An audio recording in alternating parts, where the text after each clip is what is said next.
D'abord, ton film a fait l'ouverture, et ça, c'est important pour nous que ton film le fasse, parce que c'est un premier film que tu as fait. Et que grâce au travail qu'on a fait tous ensemble à la CID, tu as trouvé un distributeur, et c'est exactement la mission que nous on se donne, donc on est absolument ravis. Et quelque chose est vachement revenu dans les discussions qu'on avait quand on a fait la programmation autour de ton film, c'était la manière dont tu utilisais différents motifs, à la fois fictionnels et nous, qu'on qualifierait de documentaires. Est-ce que c'est quelque chose qui, dès le départ, dans ton processus de création, d'écriture, que tu avais anticipé? Ouais, dans la pensée du film, en tout cas, moi j'ai voulu faire une fiction qui soit ancrée dans le territoire vraiment, donc en allant chercher des gens qui n'ont jamais joué, en leur donnant des rôles. Après, c'est un scénario écrit avec des répliques, etc. Où j'ai été très peu dans l'improvisation. Et j'essayais de me rapprocher d'un truc qui pourrait être du réalisme magique, c'est-à-dire en partant d'une situation très concrète, très terrienne, et finalement un ton plutôt réaliste, d'aller vers quelque chose de magique, comme s'il y avait un présupposé fantastique, c'est-à-dire dans ce monde-là, il peut se passer des choses fantastiques, il y a des magnétiseurs, des miracles, des gens qui peuvent se transformer et tout. Ce mélange-là était important pour moi par rapport à une histoire de magnétiseur, en fait. C'est pas un, disons que c'est pas Tu avais envie de l'ancrer dans le réel pour qu'on oui, y voilà. croit, Ouais, mais en même temps, l'idée c'est que ça décolle sur. C'était ça l'idée, je pense. ouais, C'est ça que ouais, tu veux dire, quoi. exactement. Et ça marche hyper bien, mais c'est marrant parce qu'il y a un autre motif aussi qui est lié justement à cette histoire de magnétisme, cette histoire de pratique de la magie, qui est aussi tout simplement ton personnage principal est musicien, donc il y a aussi la question de la pratique artistique. Ouais.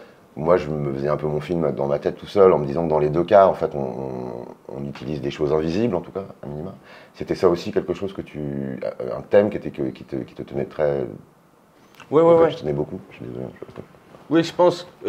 Il y avait cette idée que c'est un musicien qui croit, qui est un peu face à la vanité un peu de sa création, qui croit pas forcément qui va se réaliser en tant que musicien, et disons que sa recherche entre la musique et le magnétisme puisse se croiser, quoi. D'ailleurs, il y a une scène où il joue de la musique avec un thérémine, là, donc il joue vraiment avec sa main, les ondes du corps, etc. Ouais, ouais. Alors, toujours pour tirer un peu les motifs de ton film, il y a un autre endroit qui est aussi très fort, moi je trouve, c'est la question du désir et la question de la sensualité, Mhm. puisque donc il y a un personnage féminin on va pas spoiler le film, mais il y a un personnage féminin qui a un problème qui doit être soigné, hein, tout simplement.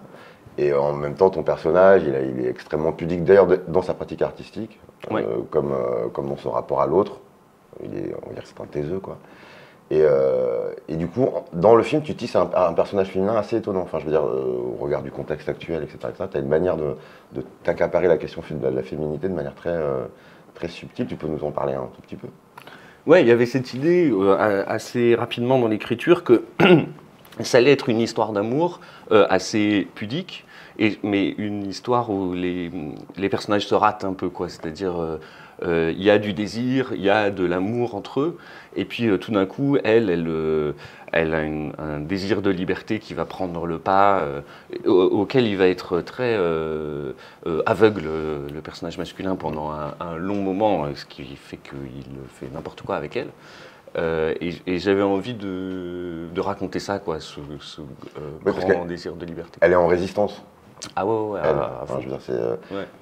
on va pas dire comment elle est en résistance, mais elle est en résistance de manière très étonnante, un peu, enfin, pour le coup, quasiment magique. Ouais. C'est un peu ça. Et sur cette question justement et à la fois de la question de la magie, la question de la sensualité, la question de la pratique artistique, etc. Ton film est exactement construit aussi autour de la question du silence, de la question de l'espace entre les corps. Et on sent que dans ton film, tu as apporté un soin particulier à la question du son. Ouais. Et du coup, la question de la musique, tu peux nous dire comment tu as travaillé cette question-là? Ouais, en fait, toute la question, pour moi, c'était un peu un défi de cinéma de filmer le magnétisme parce que c'est filmer quelque chose d'invisible, comme tu disais, la musique, etc. Et ça, c'était un défi, quoi. C'est-à-dire comment, concrètement, avec les moyens du cinéma, je peux faire pour que ça soit palpable, quoi.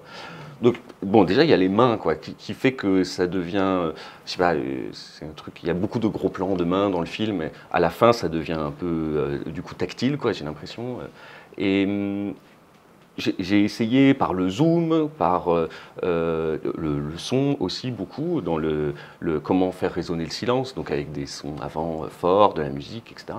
De dramatiser ces moments de magnétisme pour donner à voir ce qui se passe dans cette séance et pour donner très simplement la sensation de il se passe quelque chose, quoi.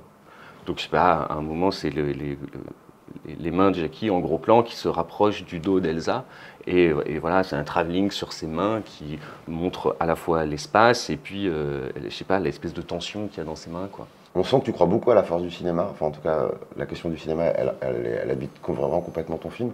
Et en même temps, tu fais ça avec sans effet. Enfin, je veux dire, tu vois, il n'y a pas de flagornerie quoi, dans ton film. Il y a une forme, justement, toi aussi, de pudeur qui peut rappeler aussi un peu la pudeur du personnage principal. Tu peux juste nous dire un peu comment tu as réfléchi ta mise en scène. Justement, tu aurais pu en faire beaucoup plus. On parle de magie. Ouais. Tu as fait le pas de côté plutôt.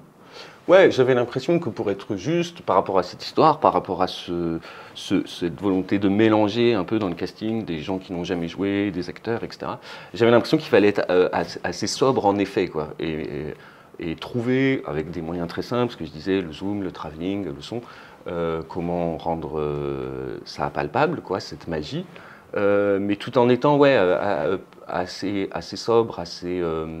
Parce que c'est ce qui m'a le plus touché quand j'ai rencontré, moi, des magnétiseurs, en fait. C'était les gens qui n'avaient pas de discours, qui ne faisaient pas d'effets, quoi, qui étaient au plus simple, au plus terrien de leur pratique, quoi.